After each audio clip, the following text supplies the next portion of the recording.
ये माशाल्लाह Nurul man travel and tours का अल्हम्दुलिल्लाह 12 अक्टूबर वाला ग्रुप मक्का में पहुंच चुका है। Nurul man travel and tours का 12 अक्टूबर वाला ग्रुप अल्हम्दुलिल्लाह मक्का में पहुंच चुका है। ये हाजी साहबान माशाल्लाह अंदर जा रहे हैं लुलुतुल जियाद होटल में। Nurul man travel and tours का 12 अक्टूबर वाला ग्रुप अल्हम्दुलिल्लाह मक्का में पहुंच चुका है। ये माशाल्लाह हाजी पहले खड़े हैं जो मदीना से रात आए हैं। ये बसमा की गाड़ी से अभी हाजी साहबान माशाल्लाह उतरे हैं।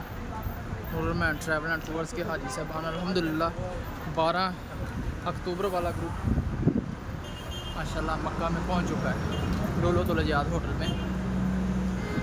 जी हाँ जी हाँ पासपोर्ट में लगवाता। ये Nurul man travel and tours के हाजी साहबान माशाल्लाह पहुंच चुके हैं अल्हम्दुलिल्लाह। भाई साहब अपने अपने वॉचर दे दें।